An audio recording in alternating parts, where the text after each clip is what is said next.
thank you for the opportunity to present here and to talk about the petroleum regulations and to answer questions that the attendees might have in relation to the Northern Territory regulation and the impact it will have on them, on occupiers and pastoral lessees.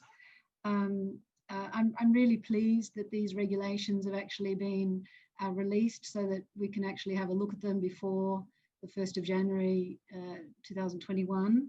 But I'm really disappointed that these regulations don't reflect the Pepper Inquiry standard minimum protections. The Pepper Inquiry standard minimum protections were fantastic, and at every turn they've been whittled down in favour, obviously, of the petroleum interest holder. I think, you know, I have mainly sort of 4 major concerns about these petroleum regulations, and so I'll sort of just briefly set out what those concerns are, and then, you know, be very happy to field questions later.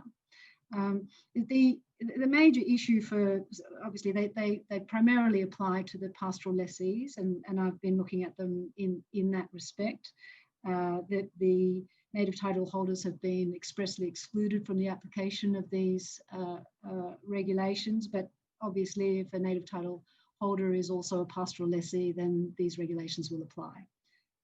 But the issues that a pastoral lessee needs to consider is, you know, what's in it for them? What benefits are there? What protections are there for the pastoral lessee?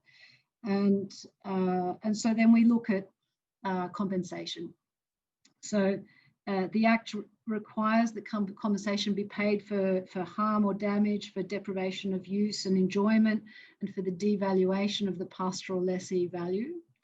And that is pretty standard around the country in relation to compensation, although in New South Wales there are more heads of compensation that a landholder is entitled to. But the issue that I have here is that these heads of compensation, decrease in value of the pastoral lease, can be set off against the costs that the petroleum interest holder has incurred in, for example, putting roads on the pastoral lease, for improvements that they believe they've put on the pastoral lease. So this set-off will deprive the pastoral lessee from compensation because the costs of putting in a road, for example, are substantial. The costs of drilling are substantial. And if there's any dispute in relation to this compensation, it ends up in the tribunal. So first thing, it's all heading to the tribunal. And the next sort of, the compensation is, that's really significant. The next issue is that despite the fact that the Pepper Inquiry did not talk about shackling the pastoral lease with the land access agreement, these regulations shackle the pastoral lease with the land access arrangement. So the access arrangement will travel with the land. Prior to these regulations, the access arrangement would actually terminate if there was a change in hands of a pastoral lease. So now, as of the 1st of January, the access arrangement will travel with the land, and any pastoral lessee will have to advise a purchaser of the pastoral lease that the access arrangement is in place. They will have to provide the purchaser with a copy of that access arrangement, and if the purchaser wishes to vary that access arrangement, which inevitably they will, then they will have to pay all of the costs, their own, the petroleum interest holders' costs, and any mediator and ADR process, and presumably possibly the tribunal's costs in seeking to vary that access arrangement.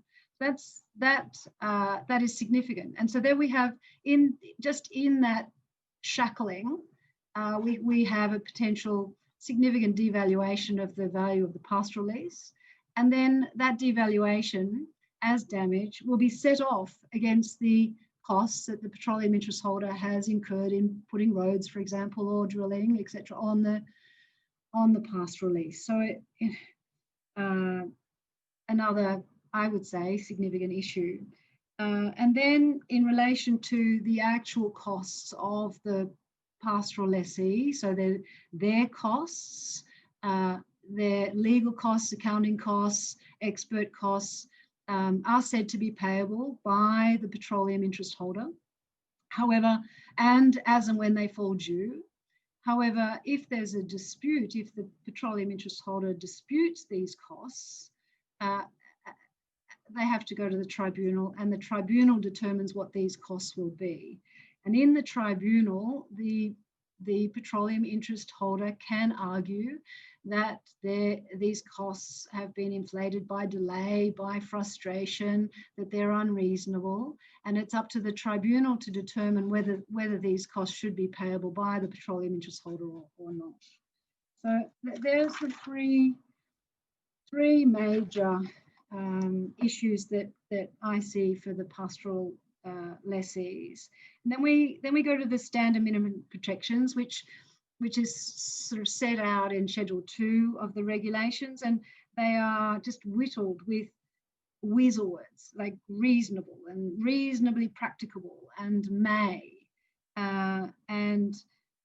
We also see that there's no requirement under these in a land access arrangement to have a baseline.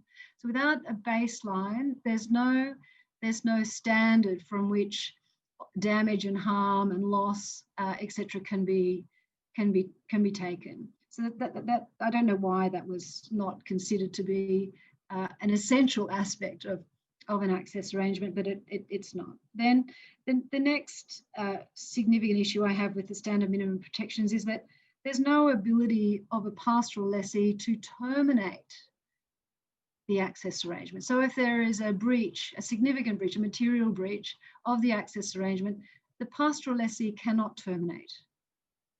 They can't deny access for the breach. In New South Wales, if there's a breach of an access arrangement, the landowner can deny access. And that is a significant way of rebalancing the imbalance between the respective parties. Access points, if they're not agreed, they will be determined by the petroleum interest holder. So no longer do you have a situation where the pastoral lessee can say, look, you know, in order for me to understand where you're coming and going, I want you to go this way. No, if that's not acceptable to the petroleum interest holder, they can cut an access point wherever they like. There's no obligation in these standard minimum protections to actually rehabilitate the damage done on the pastoral lease. There are obligations in the, for example, the in environment management plans, but the obligations that have been approved in the environment management plans are simply to throw seed on the ground. I think the difference between what a pastoral lessee would consider to be rehabilitation and what the petroleum interest holder considers to be rehabilitation will be quite different. So we have you know, a situation where the pastoral lessee is in you know, the back seat in relation to what's going to happen on the pastoral lease, and the imbalance between the respective parties remains pretty much as it was before. In other words, the petroleum interest holder has significant power, and the pastoral lessee will have to argue every step. And really, you know, this can either play out on the ground, or the pastoral lessees can go back to the government and say, we want, you know, these particular issues to be reconsidered. We want the minimum protections that were given in the Pepper inquiry. Yeah, and they will need to put the government under substantial pressure to do that. So thank you for this opportunity, and I'm happy to answer